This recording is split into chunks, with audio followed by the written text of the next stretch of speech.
and welcome to Rusted Junk, where we are looking at the 1983 film Blue Thunder, starring Roy Scheider, Warren Oates, Candy Clark, Daniel Stern, and Malcolm McDowell. Anyway, here's the trailer. What brings you to air support? Kind of like the idea of it. No guns, no kicking indoors, you know, just quiet. Oh, yeah. For Frank Murphy, policing the air has its ups. Hustle to air support. And downs. You got a runaway.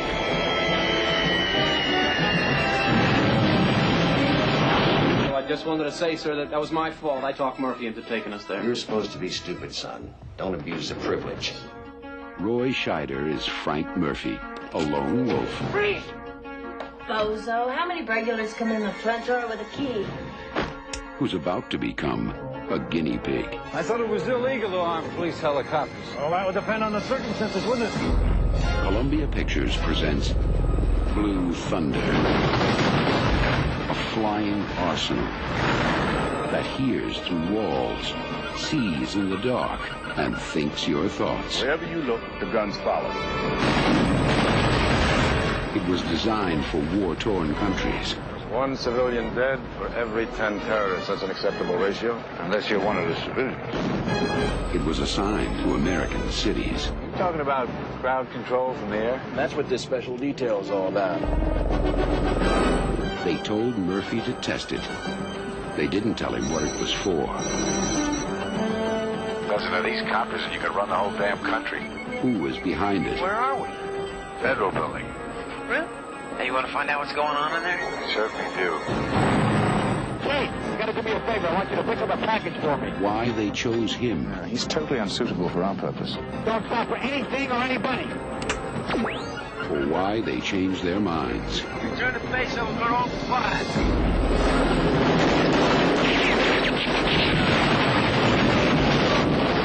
I never saw this guy before in my life. Come on, let's go. Well, not so fast. That's government's property. Give me that.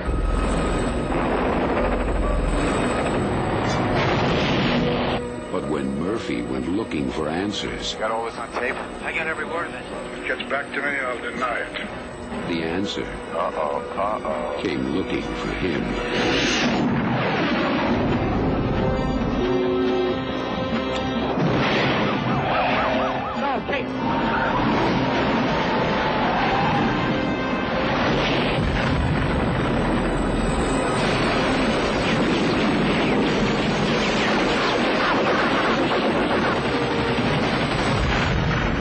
They had the ultimate weapon and the perfect plan, but Murphy stole their thunder.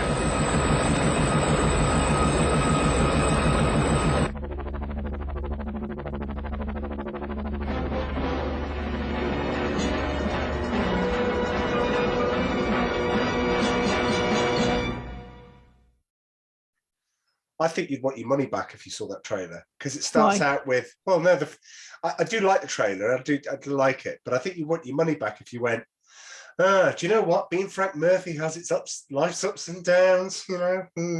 It's never good. And I'm kind of like, is this comedy at the start? It's like oh, Frank, not again. But yeah, anyway, the trailer told you a lot of things. So if you are listening on Spotify, Apple, whatever, then, and you're not on YouTube, then you just haven't had a large portion of the films potentially spoiled for you. But that's fine, because I think most of our listeners are on audio. So welcome to you all. Anyway, we do love you all. Hello. I'm excited about this. I've got to say, I'm excited because I thought I knew your reaction. I've set a score to Joe, and I don't know if I'm going to be wildly out or if I'm going to be right. For those that have just tuned in, we never discuss it afterwards. I think I might get a raised eyebrow or something like that if it's something that she doesn't like. Don't forget Howard the Duck was above average. But you know, we're in the sort of this is the way we play it, and I would love you to kick things off, because we're going to change things around in this podcast, and it'll become clear. We're going to try some new stuff, but I am dying to know what you thought of Blue Thunder. Please take the floor. Well, I have not seen this movie before. Had you heard of it? Only because of you. Naturally, yes. And the fact that you used to watch the TV series. I did. Yeah. What do I think of the film? Oh, it's okay. It was more engaging than I thought it would be. Were you not looking forward to it? I was. Okay. But I had high hopes for it. Oh, okay. And it didn't really deliver. Oof. Sorry. Tough. So what would the score be then? Well, I'm afraid I've got to give it a 5. Oh, okay. Joe was wildly out. Okay. Right. 5. I wouldn't want to watch it again. Oh, what? No. Oh my goodness! I've seen it once. I've seen enough. You want to watch it again? Why? Why wouldn't you want to watch it again? It's just. Well, maybe I'll explain. The plot. It's not exactly difficult to kind of get to the point and realize that there's some kind of conspiracy or something going on. Well, actually, that's probably one of the things that I would question, of whether or not you would think things are going on. And I'll get to that when we talk about the film. But, okay, all right. Wow. Well, in complete contrast to that. Oh, God, you're going to give it a 9? I am going to give it a 9. Oh, no, I'm going to give it a 9. It is a 9. It's not a 9. It's a 9 for so many reasons. It is. Oh, God. It's a 9. I can't believe you're doing this. Why? It's not a 9. It's a 9. Oh. It's a 9 for quite a lot of reasons. You're going to have to justify why you think it's a 9, because it really isn't a 9. Right. Okay. First of all, way ahead of its time. And I mean way ahead of its time. In a crowded field full of, and, I was going to save this till later, but I might as well do it now. Super machines.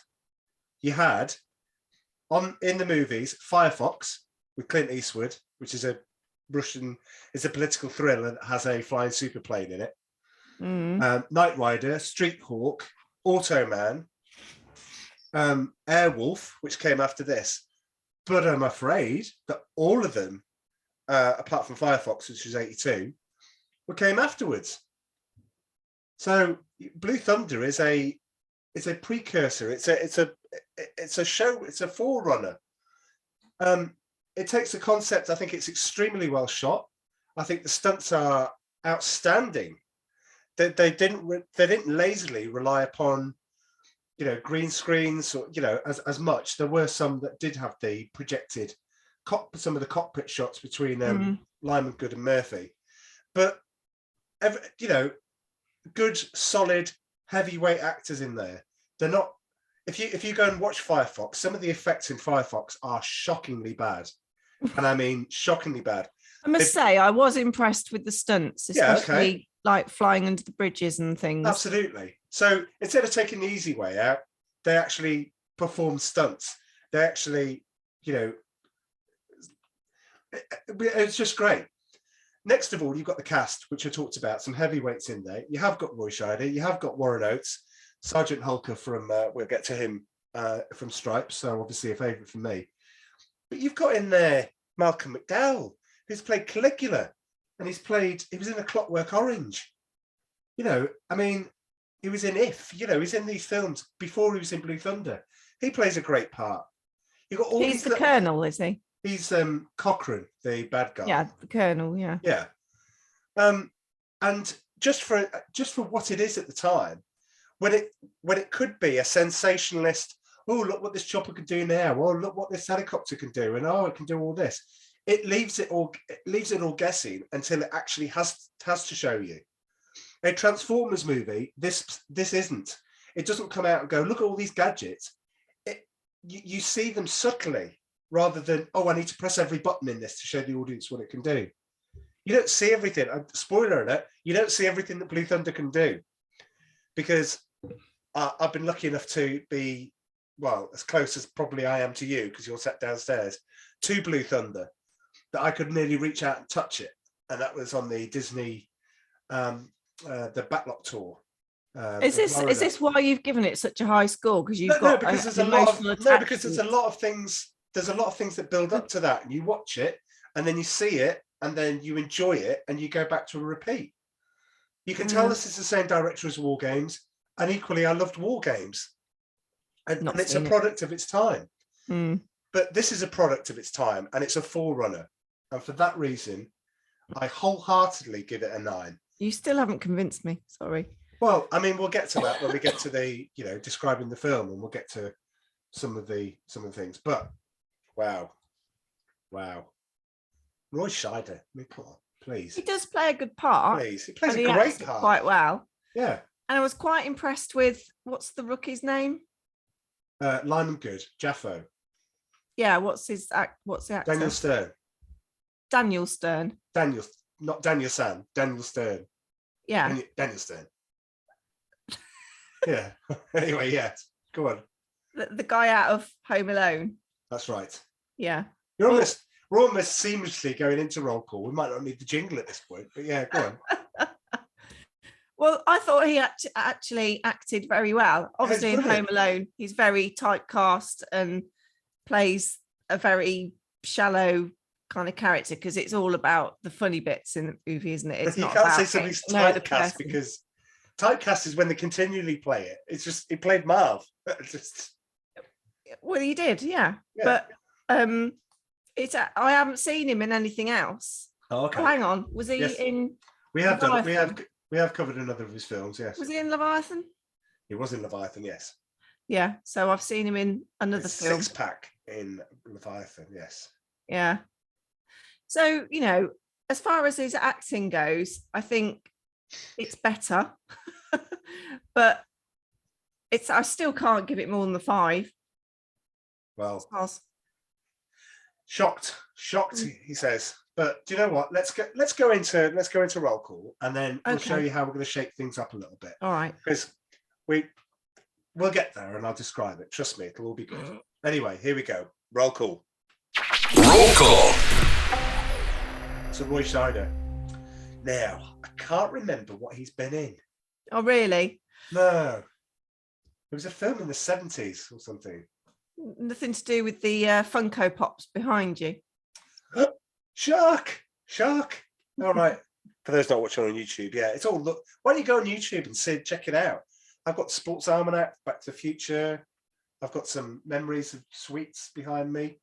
But it's my birthday tomorrow, so I'm hoping that I get some new stuff to put up there. But I'm not so sure. I don't know. I might have to click the ones that I looked on eBay. Yeah, you enter your new decade tomorrow. Yes, thank you. You don't have to point it out. Thanks. That's okay. Yeah. It's the big 5-0. So yes, can't wait. Lovely. Anyway, back to roll call. You're still a kid though. I'm a kid at heart. Look at me. Absolutely. Look at the background. I mean, talk about you in my audits. Did you know? I don't know if this is appropriate for the podcast, but yeah, thank you. I'm glad you extol my virtues. I say good things about you as well when you're not around. We'll discuss that later. They asked me how many children I have. Well, very good. Oh, I bet you've been waiting to do that for about half an hour. Oh, I've got a great gag. I've got a really good gag. That's not used at one of my 6 this year, has it? 2. I thought you've used up 2. You did a poor one in January.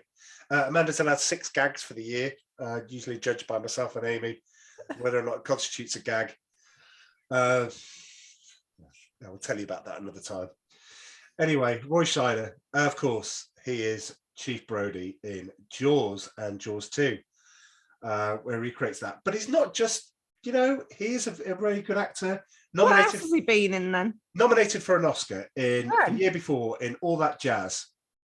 He was in 2010, which I continually mention on this podcast as, if you haven't seen it, please go and see it. It's got Helen Mirren in. It's got, John Lithgow. It's amazing. It's brilliant. He made films in the late 80s that nobody saw, yet everybody loved. Try and work that out, because it's one of those ones whereby it wasn't a commercial success, but people that saw the films thought they were really good. He played a hitman in Cohen and Tate. He was with Anne Margaret in 52 Pickup. Those are really good films. Trust me, if you haven't seen them, go and see them. He's played the president twice in a film called An Executive Target, which I hadn't heard of, but The Peacemaker with George Clooney. Played the president. And he was also in the long-running series Sequest DSV, which I thought was incredible. I did see a bit of that. Yeah, and it was good. It was good in that. But French Connection. Before that, this is Rousseau in French Connection. It's just, it's great. But his greatest work will always be Jaws. But yeah, Roy Scheider.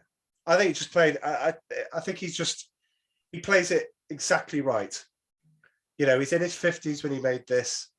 Is absolutely perfect, and sadly missed because he passed away in 2008. So yeah, Roy Scheider. Warren Oates, again taken. This was one of the last films that he made, possibly the last film he made before he died. Warren Oates. Warren Oates was the captain. So he was the police chief. Okay. Scene stealer in everything that he's in. He's just an incredible tour de force actor. He started in westerns such as Rawhide, Gunsmoke, Dillinger, the film Dillinger. He was in a series, and I thought I'd just mention it simply because he was in it and I hadn't heard of it, called Stony Burke. And it's not like Stony Bridge. It's not like that, but nobody will get. Well, if you do get that, then write in because you win a prize. But it was in a film called Stony Burke, and I can't even believe I'm saying it like that now. But yeah, what are you scratching around for? What's that? Sorry, my light's just gone off. Yes, sweetheart, that happened years ago. You're so rude to me. Right. People will start complaining that you're like really mean. I'd love anybody to complain, compliment, whatever you'd like to do. Anyway, Warren Oates, Sergeant Hulker in Stripes. And let's just take a pause at this moment to pay tribute to Ivan Reitman, who passed away in the last week. We did put a post on Facebook. He's director of Stripes. He was also director of Animal House. And I think the director of things like Twins in later times. Obviously, his one that he'll always be remembered for is Ghostbusters, which is, as we talked about in this podcast, is iconic. I thought particularly it was really nice for him to be an advisor on Ghostbusters Afterlife to his son, who directed the film, and I'm sure it provides a great deal of pride that his dad helped him on that, and then obviously sadly passed away before his time. But yeah, Warren Oates, Sergeant Hulker. The three Funkos that are atop next to the DeLorean are all from Stripes. You have to go and watch them. I'm sure I'm going to take them out of the box at some point, but it's just watch Stripes and remember the greatness of Ivan Reitman, as well as Harold Ramis. Anyway, Candy Clark. Candy Clark, Frank Murphy's girlfriend, so Roy Scheider's girlfriend. I didn't know too much about her, and when I looked her up, I still didn't know. She was in American Graffiti, which is one of those films where, it's a teen film of its time in the 70s. You first see the appearance of Harrison Ford in American Graffiti. That's not where he started, but pretty much where he started from that thing. She was in a film called At Close Range with Christopher Walken and Sean Penn. But later on, she's in Cool as Ice. She's in the Vanilla Ice film. Now, I haven't had time to go back and find out where she is because I can't really remember an awful lot about that film, apart from it was pretty awful. Right? But Don't say. But it was very funny. And when we move on to Rusted Tin, the forgotten 90s films, Cool as Ice will be ready to go. It'd be ready to go. Anyway, so yeah, she's in Zodiac, the film about the serial killer. And she's Doris Truman in Twin Peaks. And I tried to have a look on YouTube for any reference of her or a picture of her. Can't find it. Presumably, Harry S. Truman had like a, I can't remember, but obviously the Trumans appear in Twin Peaks, but it was the later Twin Peaks rather than the earlier one. So I don't know. Candy Clark, Daniel Stern, Home Alone, of course. Marv in Home Alone. Also in Leviathan, as we talked about. Harry. He was in Diner. He's exceptionally good in Diner. He's so good in Diner. You need to go watch that. That's got Mickey Rourke in, amongst others, and Timothy Hutton. He's also in City Slickers, where he has his moments. He's really good with that, Billy Crystal. He was in The Wonder Years. I love Daniel Stern. I think he's good at what he puts his mind to. He can do drama, as we can see. He can do comedy. That's very versatile. Malcolm McDowell, who we've already talked about. There's a film that I loved because I went to, those who listen to the Breakfast Club podcast that we did with WDWNT, got it right again, and Nerd Alert. Because we did the podcast with them, we talked a lot about schools. We talked a lot about, my experience at private school. Well, If was basically, Malcolm McDowell is at a public school, and basically he gets bullied. He gets lots of really bad stuff happen to him by both the boys and the teachers. And in the end, he takes a Bren gun on the top of the school, and when they're all coming out of chapel, he just starts with his friends who are dissatisfied and basically mows down all of his enemies, all the people that did him wrong. Okay. Yeah, I kind of like that in the 80s. I was kind of like, okay, not going to emulate it, obviously, but I can see his sentiment. Clockwork Orange, and Malcolm McDowell is probably the most famous for, but also Caligula. I remember seeing that. That was pretty hard going. Helen Mirren, when she used to get her, and I know we talked about that when Parkinson had the interview with her about getting her clothes off. But yeah, she did an awful lot in Caligula. He plays himself in The Player. I keep mentioning The Player because there's so many film stars in it. The 1992 Robin Altman film. He plays himself. He only has 3 lines in it because he bumps into Tim Robbins and accuses him of bad-mouthing him. But it's genius. Like a lot of that film. I love Malcolm McDowell. Anyway, for the geeks, we have he was Dr. Saran, Dr. Soren. I think it was Saran. I'm sorry. In Star Trek Generations, he was the guy that killed Captain James T. Kirk. Finally, in Generations, I'm not going to spoil that for you if you haven't watched Star Trek Generations. Captain Kirk dies. Yeah. Captain Kirk dies. Oh, spoiler alert. Yeah. Oh, by the way, yeah, Darth Vader and Luke, they've got some sort of relationship as well, just in case you think I'm going to spoil that for you. I don't want to tell you too much, but something happens. Okay. It's the middle film, so you can watch the first. You're all right. He was also in Wing Commander 3, one of those first CD-ROM games that came out, and part of it plays from the CD-ROM, and you needed a computer. You need at least a 486 to run it. Worked better with Pentium. And that was 1995. He played in the Superman animated series. He was Metallo, which he did again and again. He was asked to. He was in a film called Gangster Number 1. He was in the series Heroes. Remember, Save the Cheerleader, Save the World, that we watched. Oh God, yeah, that was ages ago. Weirdly enough, what happened to that? Oh, in Heroes, they had a spectacularly good first season and a spectacularly bad second season, and I think they made a third season. I stopped watching halfway through 2. It was just awful. I mean, it's really awful. Malcolm McDowell, he's in a series called Mozart in the Jungle. I don't know anything about it, but that's a recent one. He was also in Home Alone Holiday Heist. Yes, I haven't. I didn't know that anyway. Blank look. I'm still not going to watch it. Although, That's not the latest one, is it? No. I don't know. Yeah. Wait a minute. No, that's Sweet. It might be Holiday Heist. It might be. No, I think it's got the word sweet in it. Anyway, the thing that I wanted to finish on, Michael McDowell. Do you remember Our Friends in the North with Christopher Eccleston? I loved that. Yeah. Malcolm McDowell. Incredible. Was he in that? Yeah, he was in that. I don't remember him being in that. I One of the remember Daniel politicians. Craig being in it. That's and right. Mark Strong. Strong, yeah. And then the woman. Gina. I can't remember that. I don't know her name. I'm not even going to attempt to remember it. No. I couldn't remember it. So yeah, go and check out Our Friends in the North. It's a 90s series, but good Lord, it still holds up today. It's incredible. Yeah, it's quite got a sad ending, hasn't it? Yeah, well, just spoiler alert. Home Sweet Home Alone. That's the latest one. So it's not I copied it down wrong. Right, okay. Well, equally, don't go and watch it. Anyway, the mayor, Jason Bernard, who you went, oh, that's the guy from The Wire. When you looked at it, it was nothing like it. It wasn't, no.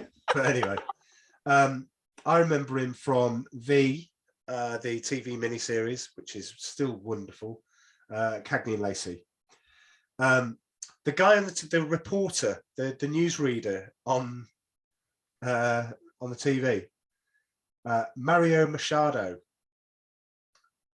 He's played the newsreader in a lot of films. Has he? Is he actually a newsreader or not? Yes, he is. He was in real life.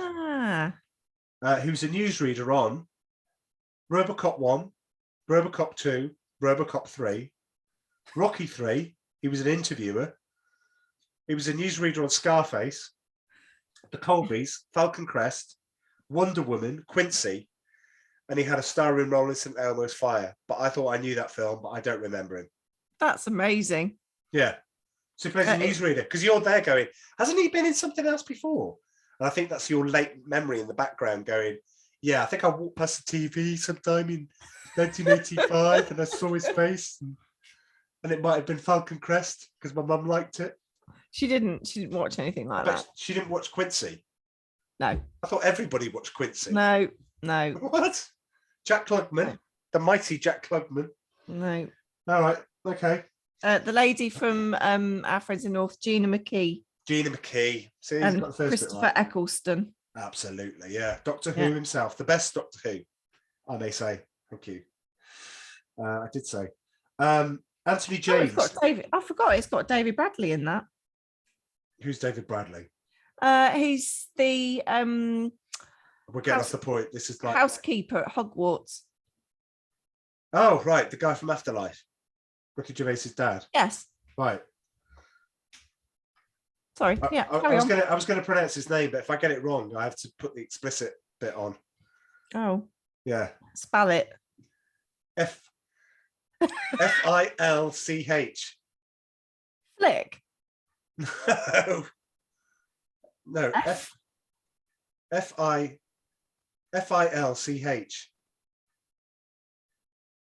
Filch. I think that's the wrong way to say it. Okay. Yeah, I think I've just told you the wrong way to say it.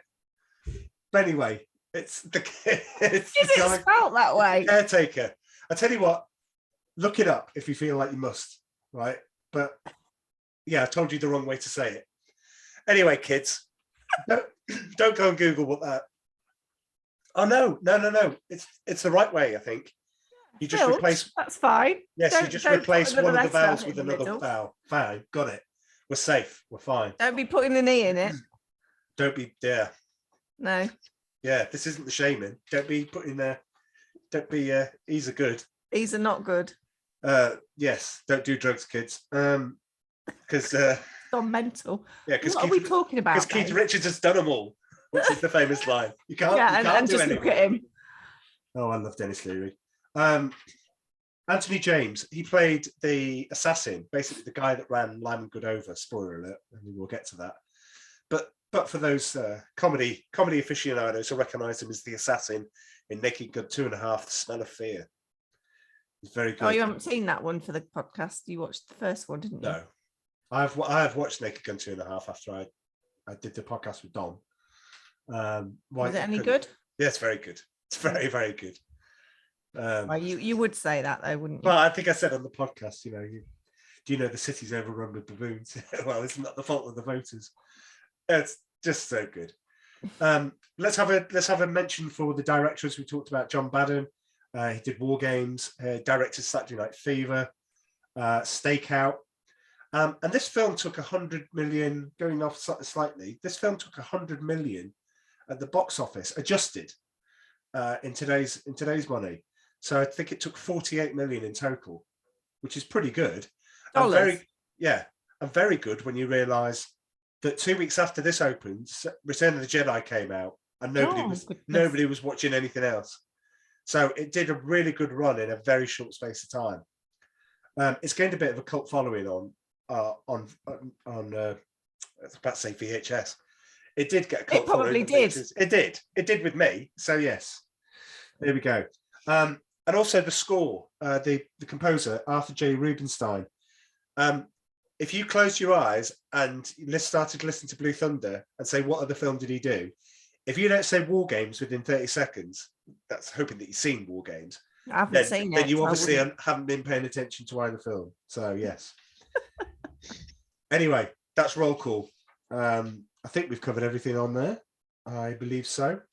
Right, so we're going to try something new. Instead of us rambling on about every single bit in the film, what we want to do is take the highlights of certain chunks that we do in the film. I am stealing from a podcast that I listen to and I'm an extremely fan of, shatthemovies.com, they're called, and they're very, very good. I really do advise you to check them out. Not at the expense of listening to us, obviously, but very, very, very good. And what they do is they describe the film, so it means that we're not constantly having to go back to notes, and we can describe what we liked in the different segments. So I'm going to give it a go. If it doesn't work, contact us and go, didn't like that. Or if you like it, yeah, that worked. That was all right. Anyway, let's go a bit into the plot. Frank Murphy is a Metropolitan Police Department Air Support Division with the Astro Division, and a troubled Vietnam War veteran with post-traumatic stress disorder. His newly assigned observer is a novice, Richard Lyman Good, who is nicknamed Jaffo. The two patrol Los Angeles at night. Frank gets his flying privileges revoked for inappropriate flying, while a city councilwoman is shot in an alleged rape attempt. Murphy is instructed, however, to attend a sunrise demonstration in the Mojave Desert to pilot an advanced helicopter nicknamed Blue Thunder during an evaluation exercise. It's a combat aircraft intended for police use and surveillance and against possible large-scale civic disobedience during the then upcoming 1984 Olympic Games. It has a multitude of gadgets in it, and Blue Thunder, Murphy notes Riley that enough of these helicopters, you could run the whole damn country. So what did we think of the opening of the film? Yeah, there was something a bit sus about it. Like, at what point are we going up to? The bit where he's seen the bit until so when I describe it, which we'll go up to the end of when you first see Blue Thunder and you get the test run. Okay, so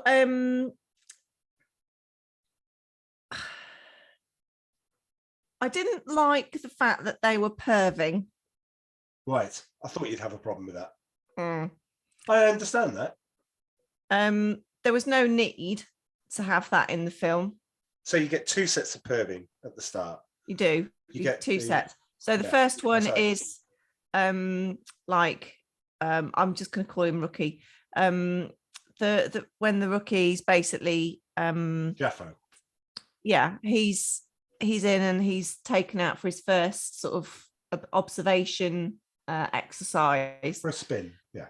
And it's part of his initiation that they go and, I don't know, pervert this Hollywood actress in her apartment, and weirdly, not that I've got a problem with it, but weirdly, she's doing very provocative naked yoga, which makes me wonder whether it's all a setup anyway.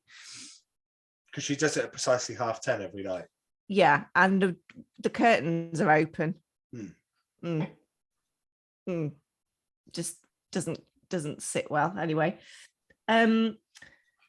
And then there's a car without number plates, and Frank spots this and says, that's a bit sus. There's no plates on it. So he calls it in. Anyway, there's obviously that shooting at the council member's house. And apparently it's an attempted rape and shooting, which doesn't sit well, because he's like, that's a bit weird. And then they talk about the car, don't they? And he says, oh, did you investigate that? And they were basically said, oh yeah, the rapist would have been in there. And he's like, well, I'm not sure he would have been. And then they tried to make out that it was kids making out in the car, and he's like, well, they wouldn't do that there, and they certainly wouldn't have done it in a unmarked. Did you like the fact that this film starts to take a sort of, as I pointed out, it's not just, hey, look everybody, look at the fancy helicopter that can do loads of stuff. It tries to set itself up as actually having a plot and actually having a cohesive plot with a political intrigue in it. Obviously starts right at the beginning, doesn't it? So it's not like something that's a secondary thought, really. It's actually weaved through the storyline. I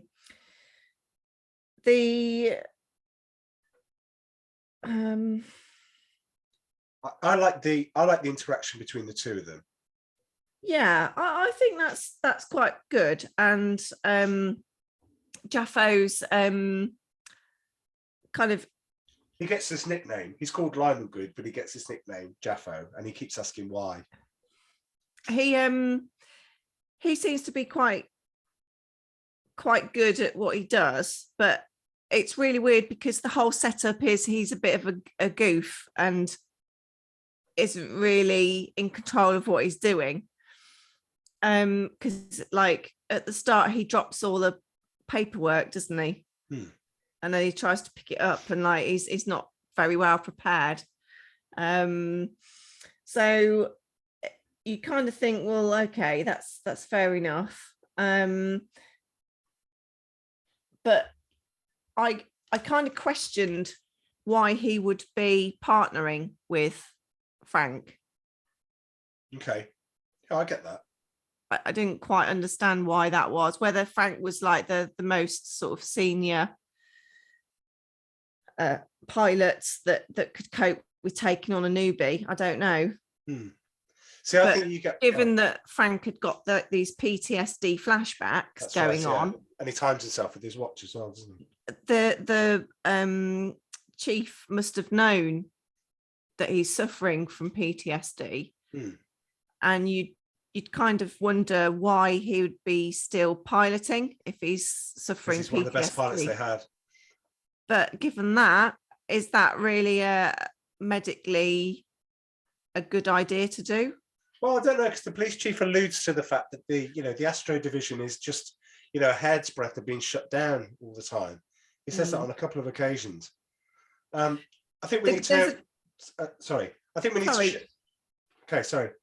The guy that's in the unmarked car, you see, like the guy that's not in the plated car. He's also then turns up in the back row of the show for the new demo of the helicopter, and I immediately sort of perked up. I'm like, hang on a minute, wasn't he the guy in the car?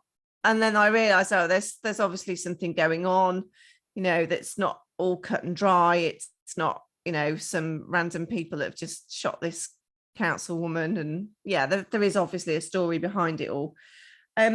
One thing that I thought was a bit silly was the way that Frank was able to get into her property after she'd been shot, and then go and scout for evidence without there being any police presence whatsoever. Yeah, true. Yeah, I noticed that. At the scene of the crime, because that wouldn't have happened at all. So, and then like, I suppose I'm jumping around here, but the rookie, the Jaffo, he's also a little bit. I kind of wondered why he's actually being the co-pilot and the observer in this new piece of technology, because he hasn't shown himself as being particularly well organized or structured, to be honest. So to have a $5 million piece of equipment that he's in and partnering, it just seemed a bit ludicrous. You wouldn't have a rookie in that piece of tech. No, but equally you wouldn't have a person who's known to suffer from PTSD. So if this was a conspiracy, they're very bad at it, because they picked a few people that could actually blow it apart, and which happened.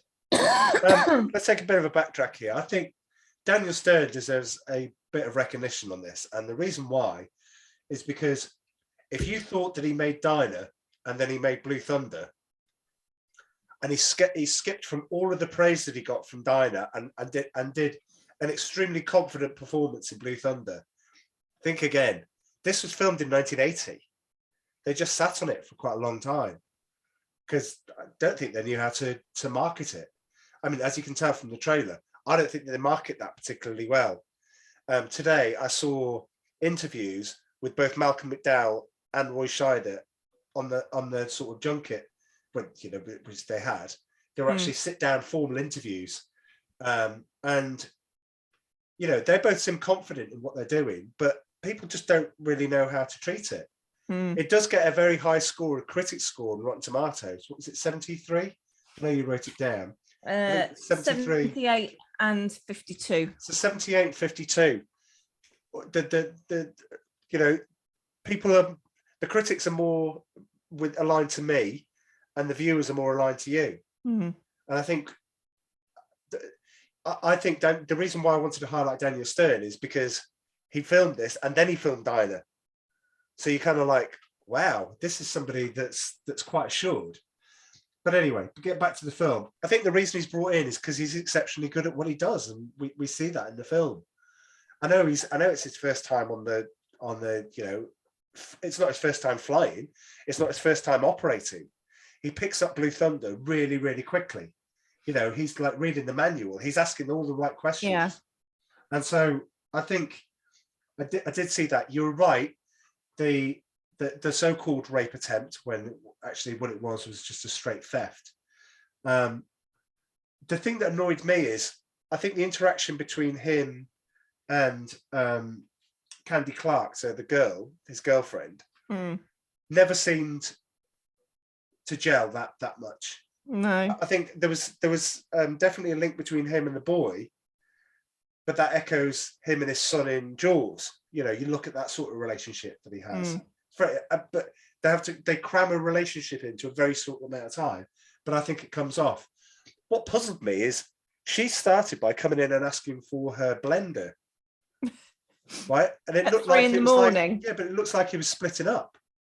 Yeah, evicted. And I was like, oh, I can't remember this. I thought they were together. No.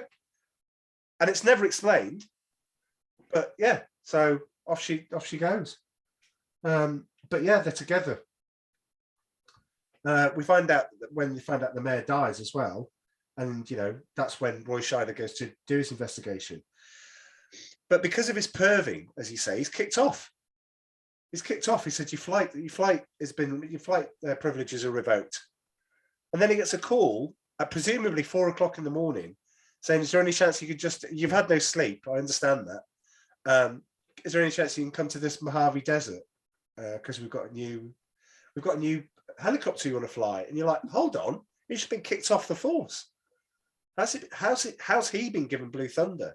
And if Malcolm McDowell is the pilot, spoiler alert, his old Vietnam buddy Cochran, who they don't get on at all, didn't Cochran approve the pilot? Didn't the test pilot of Blue Thunder approve the next test pilot? Because don't pick him. So if this was a conspiracy, it's, as they say in JFK, they're remarkably nonchalant about executing the plan. So yeah, I just thought, did you like the demo? I mean, we're talking up to this point now. The demo. It was okay, but there was, just to put it so people who see the film can remember it, there's a whole sort of like mocked up sort of scene in a street, and they've got white cutout people as civilians, and then red cutouts as the terrorists. And you're supposed to be able to knock out all the red terrorists in the scene with this helmet and super duper targeting. Yeah, it's super duper targeting turret gun thing. And they kind of shoot a few more white characters, white cutouts that which they say is acceptable casualties. Yeah, because what was the ratio? 1 in 10? For every 10 terrorists, we kill 1. Well, that's acceptable to us. I'm like, what? Not if you're the one. No. Which is what he said. Not if you're one of the civilians. Which I thought was a great line. Yeah. They do a. So the colonel that's running the presentation went, we've got a school bus, and it's full of kids. So all these white cutouts, but we haven't told the pilot what's wrong with it.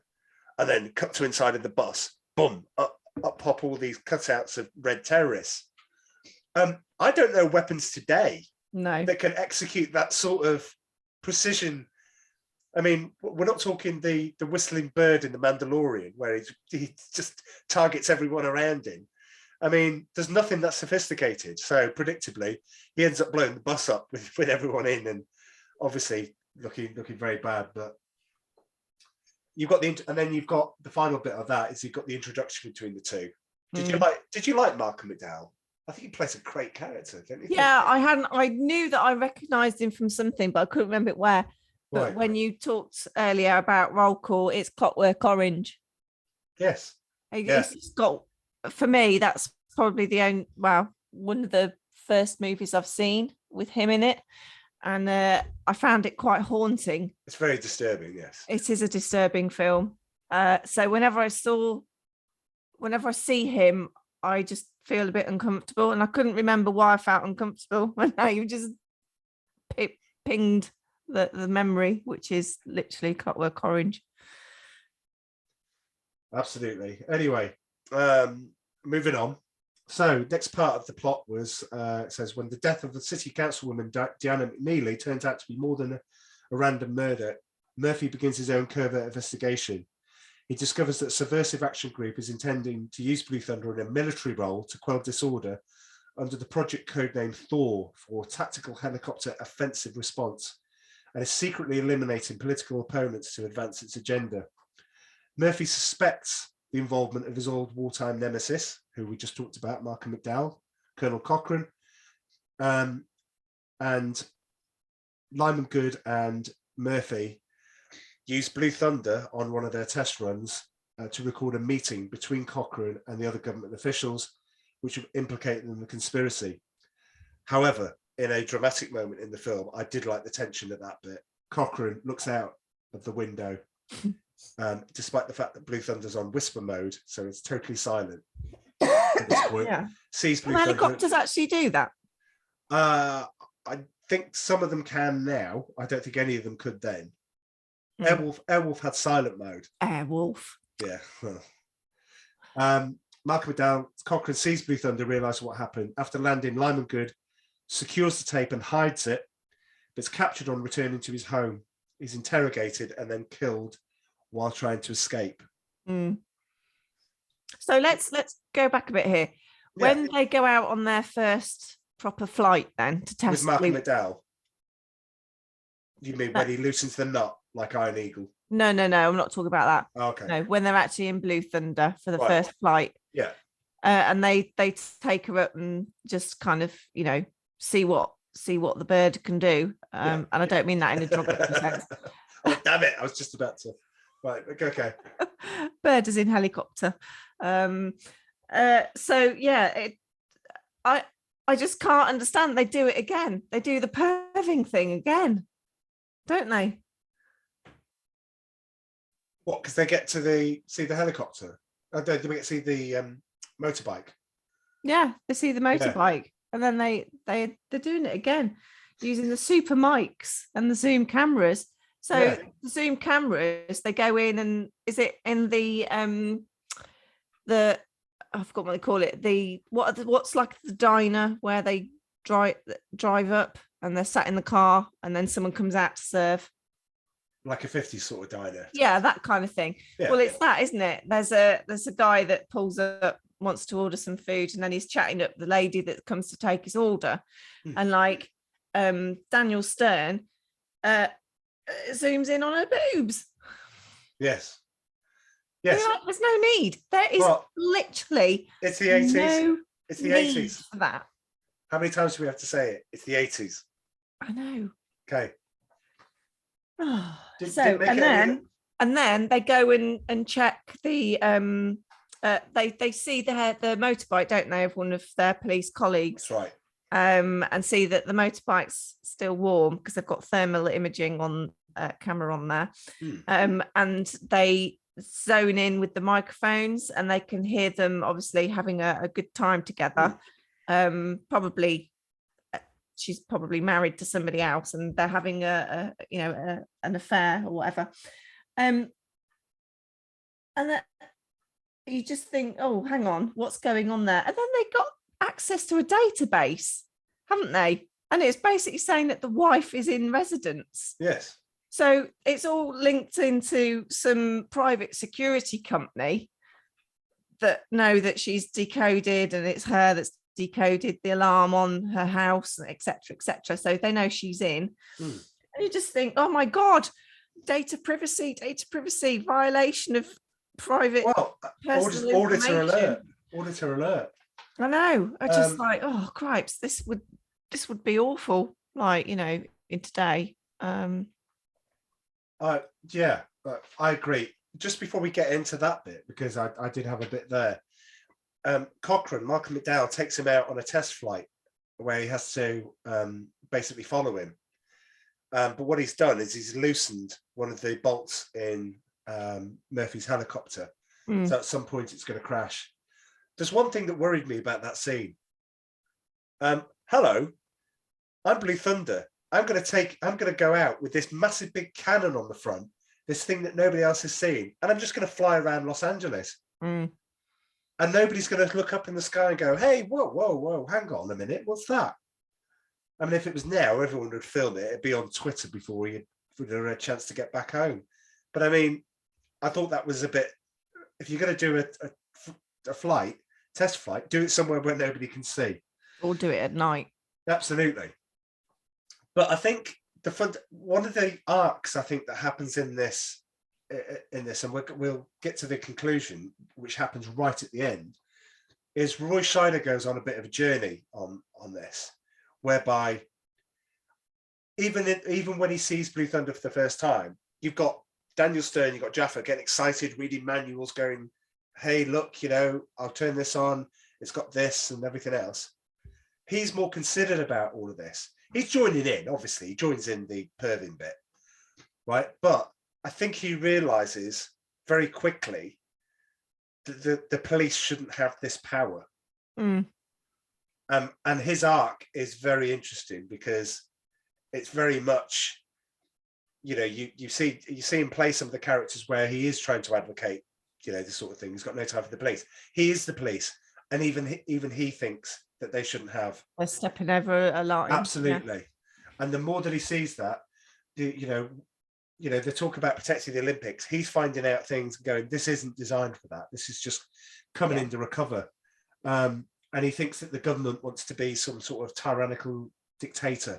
I mean, so far removed from the truth of what's going on in the world today. I mean, how people could be cynical about politicians and motives and everything, but hey. So they're just about to take Blue Thunder back in, and I like the fact he sees Cochrane's car and then goes, "Oh, I'll go and follow him."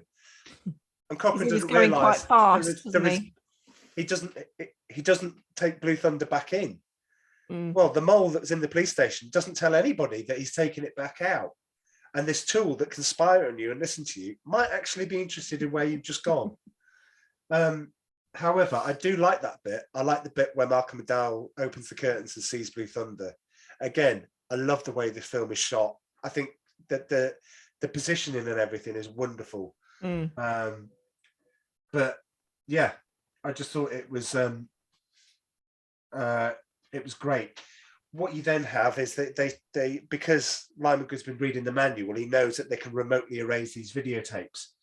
So he ends up getting the tape out and taking it out. And yeah, he takes the video home with him. He doesn't. No, he takes it with him. He doesn't take it home. He actually stashes it somewhere.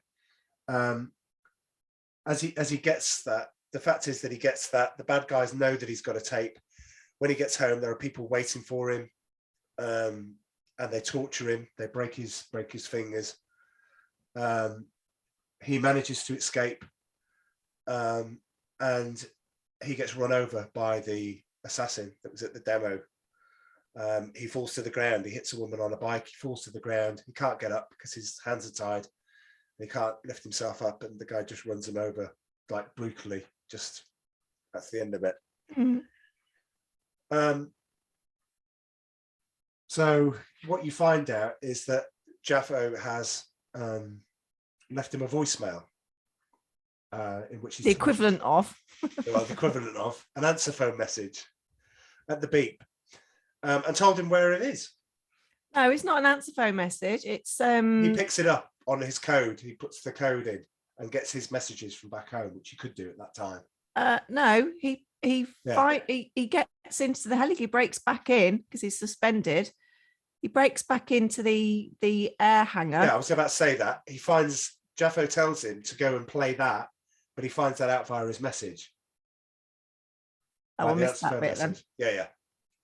So he gets back in, and the way that he has to listen to the message is to get back into, he has to break back into the police. Which would never happen. I don't know how he got back in. Security would have been revoked. He's just walking around. But this is the days before facial recognition and access. I don't know, whatever. Auditor alert again. Yeah. But he manages to listen to it, finds out that he stashed the tape. And I think that's nice because it's obviously like a message from the afterlife. And Jaffo says, I know why you call me Jaffo. Just another flipping observer, which is censored. So replace the F word with the F word. So we have that bit. I just think it's well done. But moving on. So the final bit. So the final act of Blue Thunder. Murphy hijacks Blue Thunder and arranges to have his girlfriend retrieve the tape and deliver it to the local news station, using the helicopter to help her thwart, it says here, her pursuers. Oh, that's a good word, isn't it? It's a great word. Thwart. Kate arrives at the news station, but is almost captured by one of the co-conspirators. The reporter Kate was sent to find intercepts Kate, gets the tape back, and the conspirator is knocked unconscious by the security guard after shooting somebody. Because Murphy is now loose in Blue Thunder, two F-16 fighters are deployed to deal, but he manages to shoot one down and evade the other. However, in the process, one missile destroys a barbecue stand in Little Tokyo, and a second impacts Arco Plaza. It's not a barbecue stand. It's a barbecue shop stand. It's a warehouse. Well, it's a stand. They're cooking loads of chickens. Barbecue chickens. Well, we'll get to that in a moment.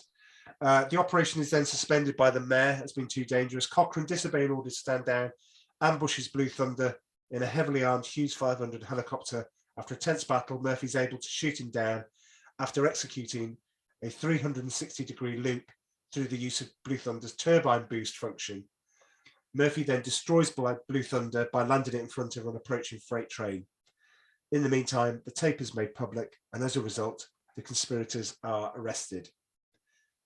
So yeah, let's get into this. Because the whole of this act is Roy Scheider pretty much in the helicopter and not leaving. Yeah. It's just, this is where I think where we talk about the film's strengths. We talk about some of the shots. His girlfriend's pulled over by the police. She's got nowhere else to go. And suddenly, from nowhere, like on whisper mode or whatever, Blue Thunder appears. That's such a great shot with the police in the foreground, his girlfriend in the foreground, Blue Thunder, amazing. Then that's a classic kind of shot, though, isn't it? Great, the kind of helicopter just rising up from nowhere. Where's that been? What other films have done that in? I've Lethal seen Weapon. that before. Lethal Weapon. Hmm. Yeah. Is it in one of the Bond movies as well? I'm sure they use that in plenty of time. Plenty Okay. of. But yeah, I think this is a good bit. They know that the narrative is going to crumble down. Why they just sent one person to intercept her at the news station, I've no idea. I would have pretty much told the police, don't let her in because she's a terrorist or something like that, or use words like that in order to try and get them on a side. Thank goodness the film producer that eventually gets the tape is sympathetic and is not part of the whole thing, and enough to recognize that she's been set up. But it's just the F-16 fighters, that's the only time they use special effects, when they're recreating the missile. Fun fact, one of the things that they had to, when they blew up the barbecue warehouse, to call it, when they blow that up, they had to use real chickens. Oh no! I'm sorry, they priced up how much it would take, and the rubber chickens were 3 times the price, apparently, than just buying chickens. And they said, we'll blow them up, but we're really sorry that we're going to rain these chickens down. But they invited the community if they wanted to help themselves to the chicken. After it had been on the floor? Yeah. And driven over and walked over? Well, not driven over, but I'm sure they would have been in situ and whatever. They would have had some areas probably to capture some without hitting the floor that you couldn't see. Oh, that's horrendous. Yeah. Ugh. Yeah, absolutely. So, yeah, this is where the stunts come in. The stunts are incredible, going underneath the underpasses. There's an interesting fact I'll leave until trivia time, which is when you see Michael McDowell's face in the cockpit and having to film this. Obviously, there's a film crew with him. He's flying in a helicopter. This is how they were able to get those shots. It's not green screens. They're not doing it. They're actually in the helicopters, which is great. But yeah, you've got the F-16s. Obviously, it goes wrong. You've got all of these people back at the base trying to make decisions and trying to deal with things. And meanwhile, they're letting the girl go straight with the evidence, and they're all too bothered about how they're going to, knock Blue Thunder out of the sky. And you're like, well, that ship sailed. One thing that I was quite concerned over was they didn't really give a damn about any public that might have been, on the receiving end of any falling debris or shots fired, or he goes to shoot Cochrane and he hits the building opposite him, and you're like, I hope there was nobody in that building. Yeah. Roy Scheider said to the director, this would never happen. No, it wouldn't. He said Frank Murphy, the character, would have drawn them away from the city. You'd never have had a fight over a city. No. But it makes for good viewing because it's like cat and mouse. It's like the Avengers. The Battle of New York wouldn't have worked well with the Battle of the Pacific or the Bay or something like that. It wouldn't have worked. You've got everything has to involve the city. Man of Steel, they pretty much level the place. So, which is always a criticism of that. But I do like the fact that Roy Scheider raised the objection, but it did get shot down. Then you've got Malcolm McDowell, who ignores the thing and obviously gets this helicopter with firepower and shows that Blue Thunder is vulnerable, that it can be shot down because he breaks one of the glass and it shoots Murphy in the arm. Yeah. Causing it to spray blood, a little bit of blood. But I really did like the cat and mouse between them. And I did like the fact that his famed 360 flipping the helicopter worked for him because it allowed him to take out Malcolm McDowell. I just thought it was great. I was a bit concerned about the tape, right? So let's talk about the tapes. The fact that they can remote erase a tape concerned me. What, in 1983? Yeah. Okay. What, you think that technology is way ahead of its time? Well, it would have been, yeah. Well, It's not connected to anything. It'd be got whispering helicopters. So right, okay. You have to suspend a bit of disbelief. Okay. The fact that they've got the ability to wipe the tapes, they shouldn't have the ability to wipe tapes remotely. Yes, you're right. Yes, it should be a coded manual process. With it is. There is safeguards in place. The trouble is that the people that are supposed to protect the safeguards are the people trying to cover it up. But yeah, I don't know. And the tape should be properly encrypted. Encryption in the 80s. Yes. Well, it did have a code.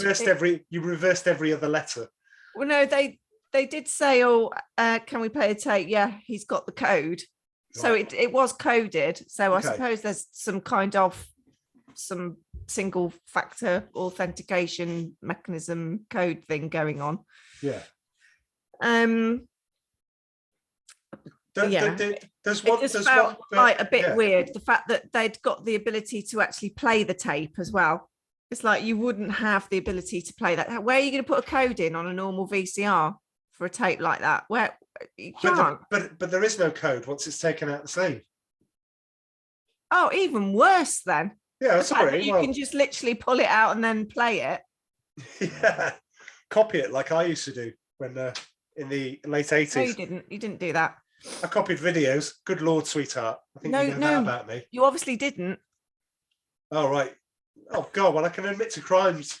I stole some sweets once as well. Should I go? Careful. Should I go and stole 50p out of my mum's drawer? You're a bad boy, aren't you? No, 50p. And she went, "I'm very disappointed." And I never stole again.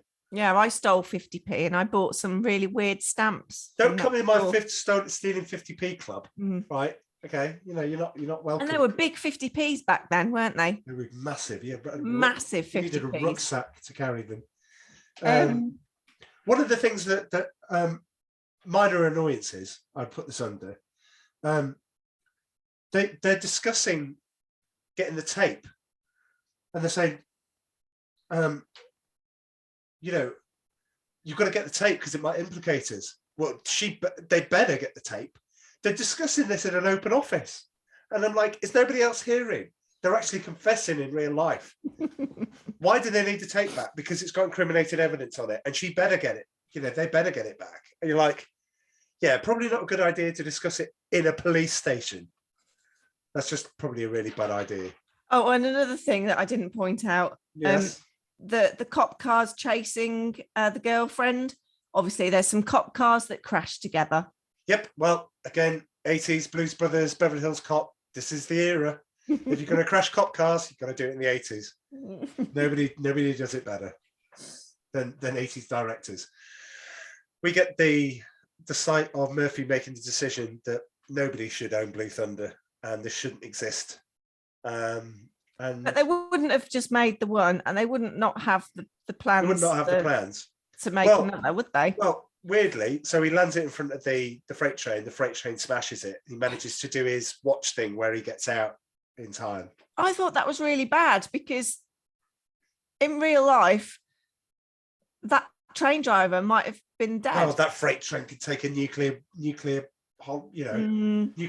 to the back and it'd still be all right. Freight trains are pretty resilient. Weirdly enough, the following TV series just ignores the film. They're different characters. I thought it was Frank Murphy. It isn't. He plays a different character in that. As does Dana Carvey. You've also got Bubba Smith in there from Police Academy, who played Hightower in Rolling Thunder, who's on the floor with the football player Dick Butkus. There you go. There's a TV series, which is I loved it. I have fond memories of it. Can't get it. Can't find it anywhere. I've seen it on Amazon. I can get it on DVD for £16. And there's me going, I can't find it any other place. Obviously, legal places. I'd never look in illegal places for it. But no, I can't find it anywhere.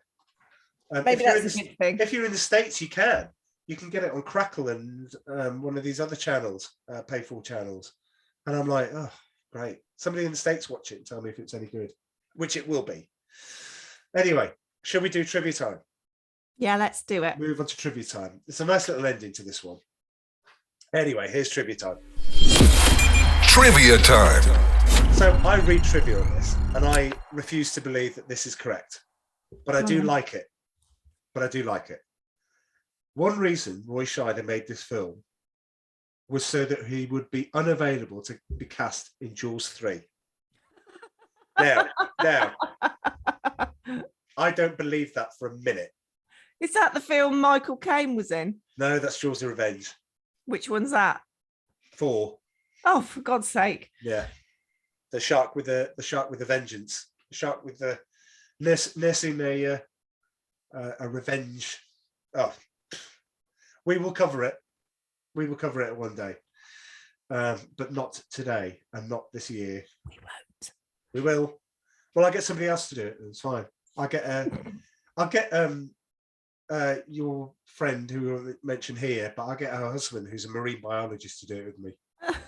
He can jump on. We know who we're talking about. No, don't waste his time for Jaws 4. No, I'll do it Jaws 3. Jaws 3. He can come round and we can put our 3D glasses on and watch it in 3D. It'd be great. Oh, you're such a kid, aren't you? I love it. Might do that this weekend. It's my birthday after all. So next bit, Anna Forrest, who played the nude lady doing yoga, she filmed another take of that scene with workout clothes on for the TV censors. So there's a censored version, which they couldn't show on TV. So she recorded the same scene, but just with clothes on. So why did they need the nakedness? Because it sells. Because everyone remembers the naked yoga woman that works out at 10:30. Sorry. It says here, which is pretty much obvious because you knew that Warren Oates died. This film was dedicated to him at the end. It says at the end, the movie's closing credits for Warren Oates with love for all the joy he gave us. And he did, apparently. On set, he was wonderful. Bill Murray speaks of him extremely fondly, as does Harold Ramis on the set of Stripes. But Warren Oates says had flu and chronic emphysema during filming. But anyway, you ready for this bombshell? Malcolm McDowell hated flying. No one, not even his wife, could persuade him to overcome his phobia. During the final battle, how on earth did you do the film then?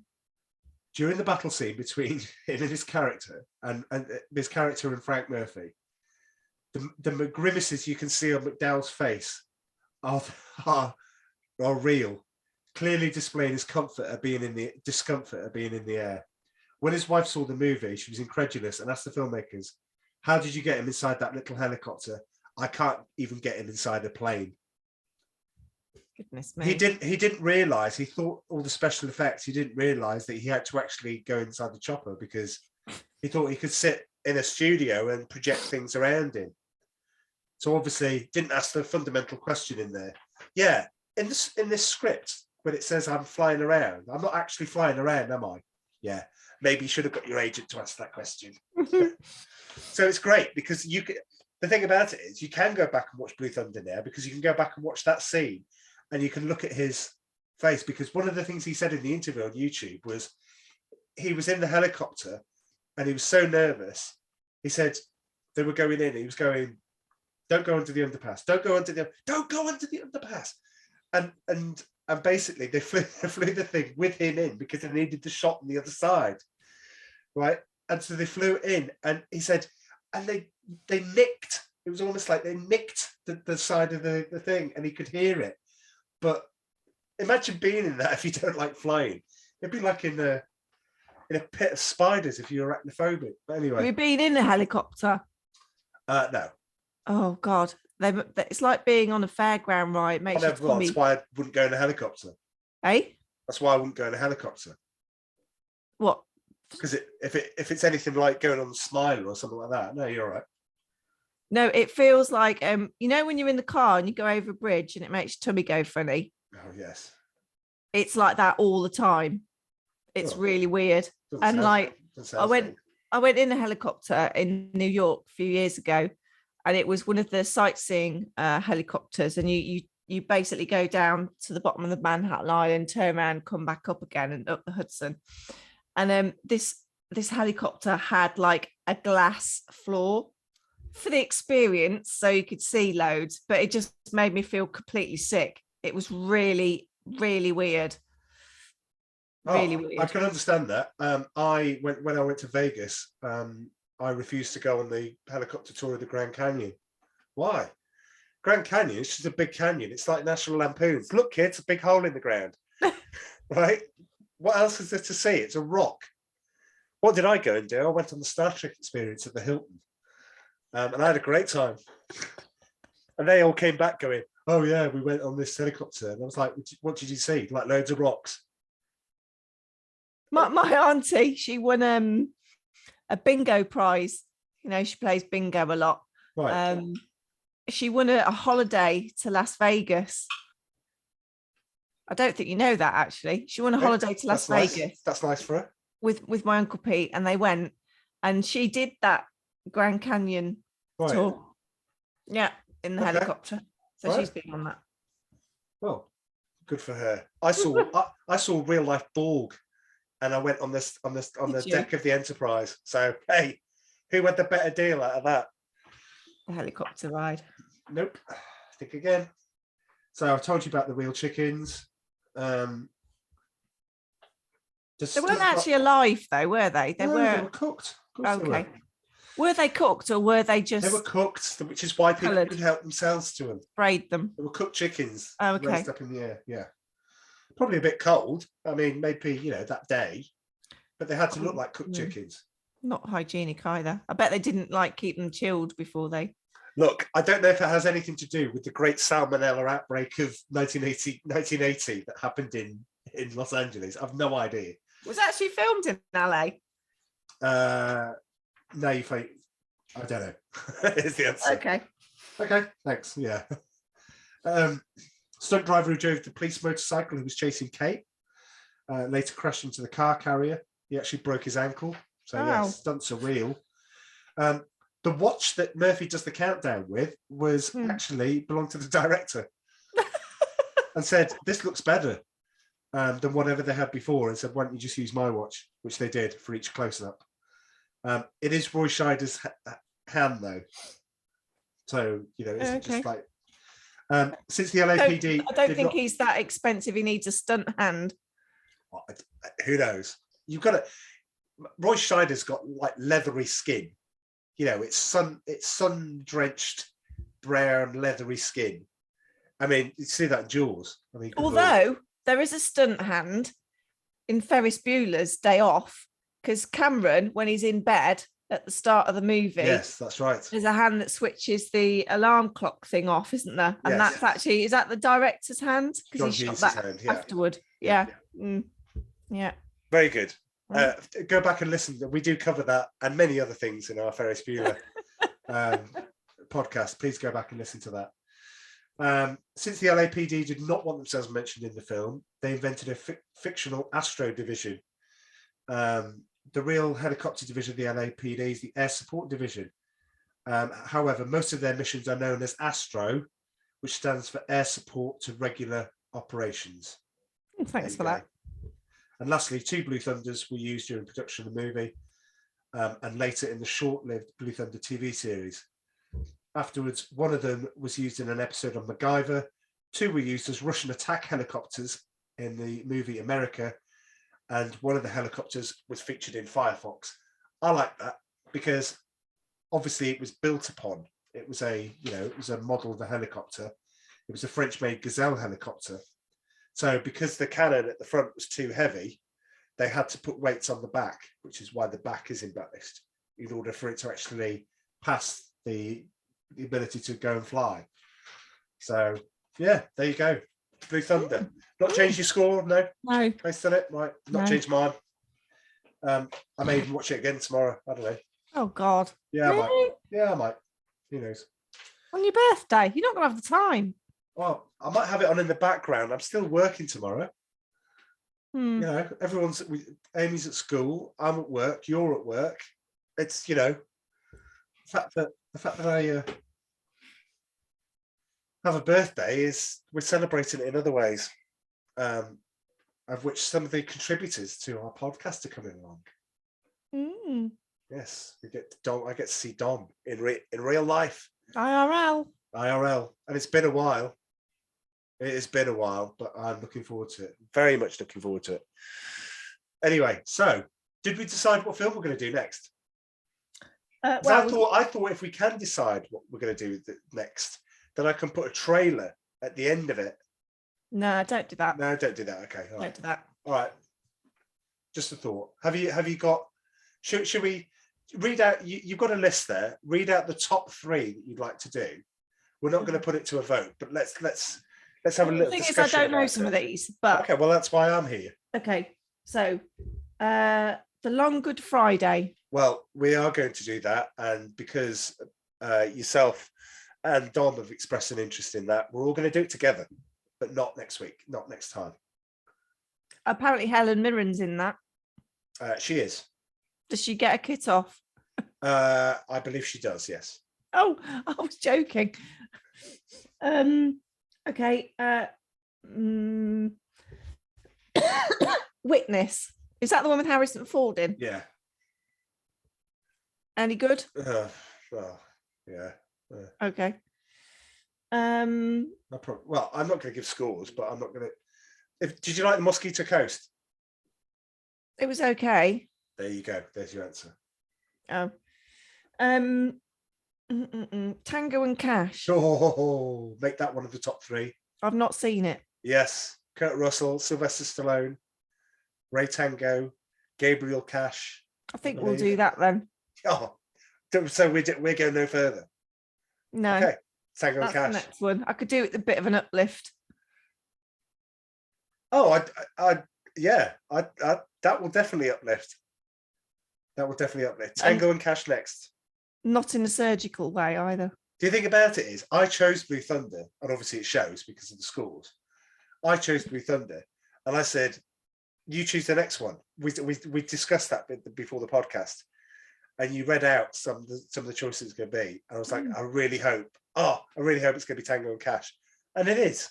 And it's like, if I had the choice myself, so guess what? I get the choice back after that. Oh, amazing! Sweet. Very nice. Anyway, you can find us on Facebook at Rusted Junk.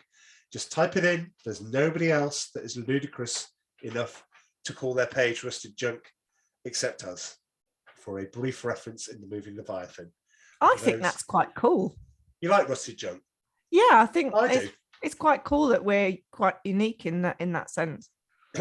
Yeah, that you can go and even type it into Google. There's no such thing. We don't need to pay for Google advertising. If you type in Rusted Junk Podcast, we're number 1. I forgot which one it comes up. There's a default one that it comes up with. I'm not sure it's Running Scared. I can't remember, but it would explain why Running Scared's getting a lot. One of our podcasts is on the cusp of being the first podcast listened to 200 times. Oh, really? Yeah. It's your favourite and mine. It's not Prancer, is it? No. It's Doug Masters goes to rescue his father in the F-16. Oh, no. Chappie Sinclair. But weirdly, I mean, from memory, the others chomping at the heels of Iron Eagle are Lesson Zero, God knows why, because I thought it was obscure enough. I mean, I love the film, I really do. But I thought it was obscure enough. Lesson Zero, Breakfast Club, Rocky IV, Running Scared, again, God knows why. And when we did Rocky versus Drago. Oh, well, that's quite topical though, isn't it? It was topical for the time, yeah. So yeah, we're getting anyway, we're going to find some ways. We'd love your feedback. We're trying new things all the time. You can see that I've revamped this. I'm no longer, I've got like a little studio up here. I hope everybody gets the reference of what this license plate is. But anyway, if you're listening on audio, maybe you go and tune in and tell me. I might think of a prize. Unless you're our German. No, I was about to say unless you're a German listener, because it might be hard for you to get things out to you. But no, if you guess it, we'll put you in a hat. And if you win, then you might win a prize. Who knows? But spread the word. You know, we're going to try new things. Suggestions are welcome. Films are welcome, as long as they fit the theme, which is cops and robbers. I think this will be a long season, but I think it'll be a good season. So with that, I'm going to say thank you very much. Thank you for listening. Please keep supporting us and spreading the word. But I'm going to say thank you very much and cheerio. Doodle pip. Bye.